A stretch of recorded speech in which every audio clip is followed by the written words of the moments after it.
Welcome back, and thank you for staying with us. It is Art Thursday. Now, we have a beautiful collection, if I must say, and our artist for today is Akan David, a visual artist and tutor who's an exponent of the Lucidism art movement and a member of the Bohemian Boston Cambridge Art. How you doing? You're welcome. Yeah, good morning. Thank you. Let's start with the terms that you use to describe yourself. Lucidism. What is Lucidism art? All right. Thank you very much for having me on the show once again. So Lucidism actually is a kind of an experimental arts movement wherein I was part of the exponents, like a group research and experimental approach towards discovering a new style and technique to producing the works of art. That was way back in my university education. So you say you are in the forefront of that particular movement? We are I'd brushed it over, actually, yes. So once in a while I do experiment with it, actually. Okay, yes. All right. And then what do you mean by being a member of the Bohemian Boston Cambridge It's an art group from Boston, Cambridge in the United States, so I'm part of them. Okay, wonderful. Let's talk about your origins as an artist. How did it start for you? Well, art started, actually, let's start by everyone. Everyone is born an artist, but the problem is being an artist when they're up and mature. So basically, from birth, everyone is an artist, just same as me. But I actually came to full consciousness of practicing art at the age of 13. So you can say from the age of 13. But professionally, that's saying after going through the formal education and training and all different sundries of knowledge and exposition and all of that, I would say 2014. Okay, is this the major thing you do? Is this all you do? Yes, I'm an artist. You're an artist I'm also an art tutor. Okay. Yes, I teach art, so basically art, visual art, fine art. From the way you talk about it, from the way you feel, there's that passion with which you talk about it and all of that. Let's get to your artworks and see what you're trying to push out there. What style of, let's start with this one that is right here in the middle, and what style of art is this? Okay, basically the works I came today on display. Yeah, this one with drummers, and there's a woman who I can see there looking by the side. Well, what style of art is that, first of all? Okay, this is my current series I'm working on. Okay. It's still I'm a full-time studio artist and also experimental, as I said earlier.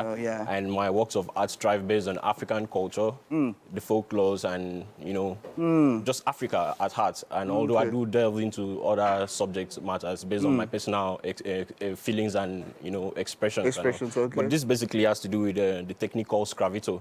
Scravito? Yes, it's from the Italian word to scratch, actually. Okay. So it's, if you look at it, it has more of a scratch approach towards...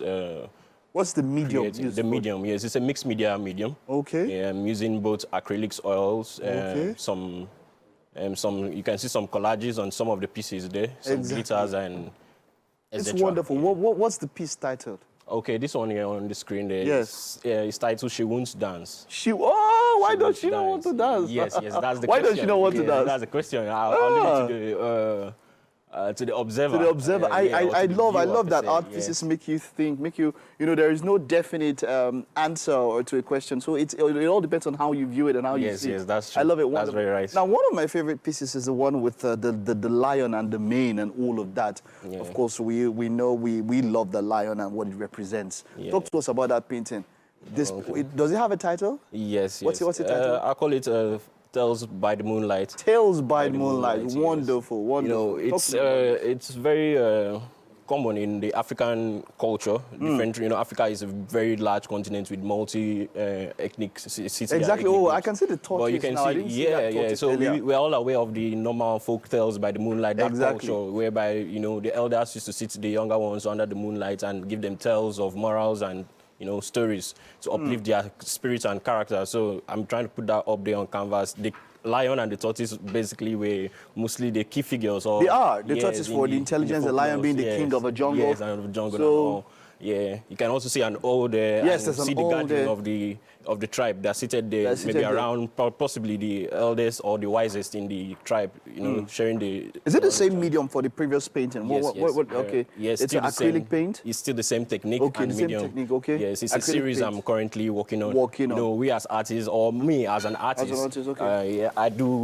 I go through an evolutionary process whereby, you know, the way I'm painting now is not the same way I was painting maybe 2 years or 3 years back. back. You know, you have to constantly push ourselves to, you know, discovering and learning. In as much as I also teach people as well, I also teach myself and learn. Like maybe in the next 5 years, I might not be maintaining this style. Exactly. I could come up Evolution, with something adaptation, new. Just is the way it is. You understand? That's how it is.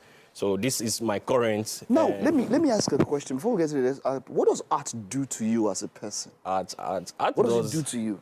Art does a lot to me personally, like on a whole level. Like art is my whole being and my existence and my. But on the first key, like let's break it down. Let me just quickly brush it off. Yeah. You can say I've seen art as a kind of a therapy for me. You know, in a world where we are living, where there's a lot of you know, intensity and lots of chaos. So art is a kind of a place for me to just relax. Yes, my safe place to calm and meditate and also develop myself spiritually over the years. So art, apart from the aesthetics purpose, it also serves as a you know, a tool for So self-development. more than just a profession, it is something that even if you're not making money from it, you would still Yes, even yes. get I back. encourage everyone to practice art. I like that. How? To say, even you are an artist. Exactly. You're Let a us get to creative it. How do entity. I start? Where do I start? If I want to practice, you know, I'm thinking about it now. now. The word art is a broad branch. You know, you can categorize. You can, you know, the academicians break art into two forms: the visual art and the non-visual art. Okay. So actually, I'm more of the visual art. So if you are an artist, based on that categorization, but you're under the non-visual arts aspect, journalism and the literary and non-literary arts, the authors, the writers, and you know, stage plays, drama, actresses, and all of that. Exactly. But me, under the field or the category of the visual arts, I delved under the discipline of painting, illustration, textile arts, graphics, and etc. Something like that. So, but anyone interested in coming into art, it depends on your, how do I say, your skill or your passion.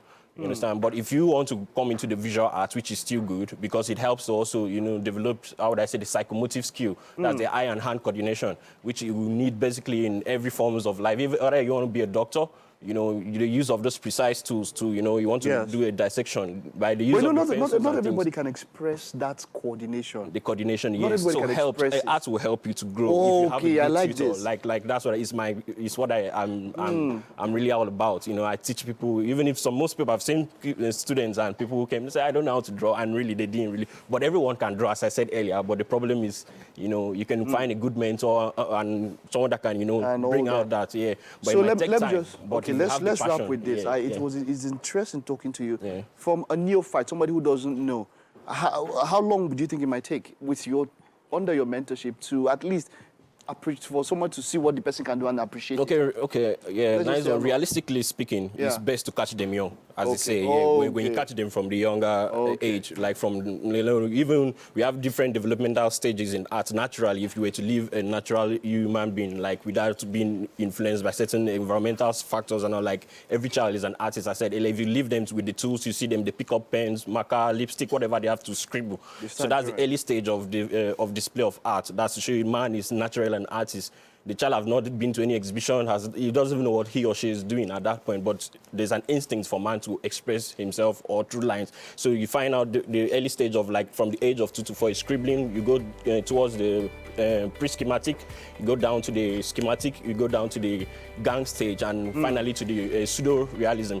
And that pseudo-realism, like from the age of about, let's say, 9 to 13 age. From after that age of 9 to 13, it's possible to, you know, it's left for the individual to choose if he or she is going to continue in this part of art. Maybe that can also be a speaker, because if we leave it like this, you use the ocean. But it was a pleasure having you. All right, thank you very much. Thank you very much. Wishing you the best.